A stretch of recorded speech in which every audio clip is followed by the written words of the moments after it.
Hi guys, ఎలా ఉన్నారు? బాగున్నారా? ఓకే, ఇప్పుడు మనం బెస్ట్ మూవ్ ఫర్ వైట్కి బెస్ట్ మూవ్ ఏంటి? ఇప్పుడు మనం రుక్ రుక్కుని తీసుకొని వెళ్ళి B8లో పెడతాం. B8లో పెట్టాం కదా. తర్వాత వాడు ఏం చేశాడు? చెక్ పెట్టింది తీసి కింగ్ని తీసుకొని వచ్చి H7లో పెట్టాడు. ఇప్పుడు మనం నెక్స్ట్ స్టెప్ ఏంటి? మళ్ళీ E3లో ఉన్న రుక్కుని తీసుకొని వెళ్ళి H3లో పెట్టాలి. H3లో పెట్టినప్పుడు బ్లాక్ రుక్ ఏం చేసింది? H4లో పెట్టారు. ఇప్పుడు మనకి ఆ పక్క నుంచి థ్రెట్ ఏం లేదు కదా. ఇప్పుడు మనం తీసేయవచ్చు. ఇప్పుడు మనం రుక్ H4లో పెడదాం. చూసారా? Best man.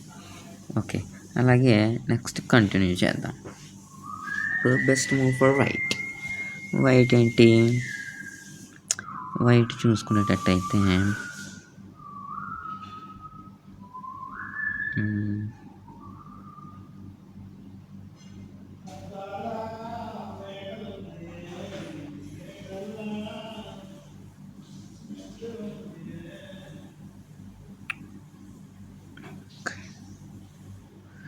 ఇప్పుడు మనం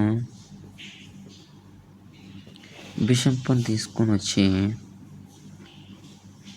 E3లో పెడదాం. E3లో పెట్టినప్పుడు వాడి క్వీన్ వచ్చి E3ని తీసేసారు. ఇప్పుడు మనం మన క్వీన్తో E3 పెట్టి చెక్ పెడదాం. Okay, this is the next position. Okay, next చూద్దాం. ఇప్పుడు best move for block move ఏంటి?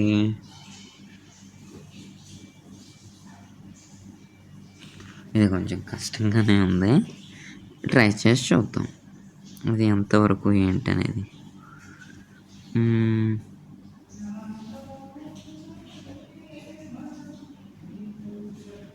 ఓకే, ఇప్పుడు కష్టమేం కాదు.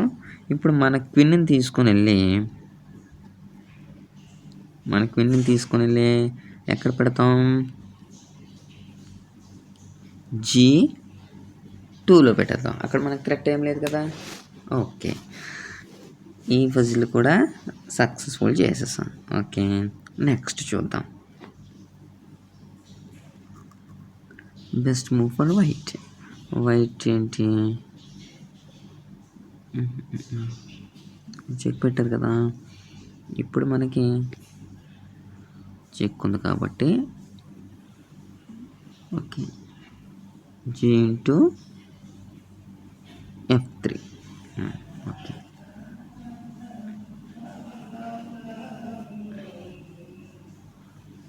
నెక్స్ట్ మన నైట్ని తీసుకొని వెళ్ళి B6లో పెడదాం. B6లో పెడితే చెక్. ఓకే, దట్స్ ఇట్ ఈరోజు video. Please like, share and subscribe.